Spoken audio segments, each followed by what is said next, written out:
Sir, ಇವತ್ತು ದೇವಸ್ಥಾನ ವಿಮಾನ ಗೋಪುರ ಶಂಕುಸ್ಥಾಪನೆ ಮಾಡ್ತಾ ಇದ್ದೀರಾ, ನಮ್ಗೆ ಏನು ಹೇಳೋಕ್ಕೆ ಕಷ್ಟಪಡ್ತೀರಾ? ಎಲ್ರಿಗೂ ನಮಸ್ಕಾರ.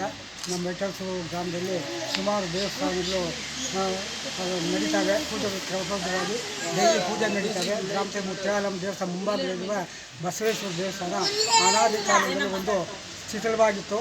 ಅದರಿಂದ ನಮ್ಮ ಟ್ರಸ್ಟ್ ವತಿಯಿಂದ ದಾನಿಗಳಾದ ನಮ್ಮ ಶಿವಶೋಪನವರು ಅವರು ಸಿಬ್ಬಂದಿ ವರ್ಗದವರು ನಮ್ಮ ಈ ಜಮೀನು ಮಠದ ಜಮೀನು ಅವರು ಸಹ ಹೊಂದಿಸಿ ಈ ಒಂದು ಬಸವಣ್ಣ ದೇವಸ್ಥಾನವನ್ನು ಅಭಿವೃದ್ಧಿಪಡಿಸಬೇಕಂತ ಗೋಪುರವನ್ನು ನಿರ್ಮಾಣ ಮಾಡಬೇಕು ಅಂತ ಈ ದಿನ ಒಳ್ಳೆಯ ಕಾರ್ಯಕ್ರಮ ಹಮ್ಮಿಕೊಂಡಿದ್ದಾರೆ.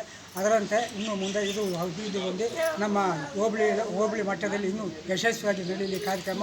ಇದಕ್ಕೆ ಅನೇಕ ದಾನಿಗಳಿದ್ದಾರೆ ಬೆಟ್ಟಲ್ಸೂರು ಗ್ರಾಮದಲ್ಲಿ. ಅವರು ಹೊಂದಿಸಿ ಇವರ ಮುಖಾಂತರ ಎಲ್ಲ ಸಂಗ್ರಹಣೆ ಮಾಡಿ ಒಳ್ಳೆಯ ಕೆಲಸವನ್ನು ನಮ್ಮ ಬೆಟ್ಟಲ್ಸೂರು ಗ್ರಾಮದಲ್ಲಿ ಮಾಡಬೇಕು ಅಂತ ಹೇಳ್ಬಿಟ್ಟು ನಮ್ಮ ಟ್ರಸ್ಟ್ ವತಿಯಿಂದ ನಾವೆಲ್ಲ ಹೇಳ್ತಾ ಇದ್ದೇವೆ. ತಮ್ಮ ಹೆಸರು ಅಣ್ಣ? ತಮ್ಮ ಹೆಸರು ಏನಾಗಿದೆ ಟ್ರಸ್ಟಲ್ಲಿ? ತಾಲೂಕ್ ಪಂಚಾಯತಿ ಮೆಂಬರ್. ಸರಿ ಸರ್.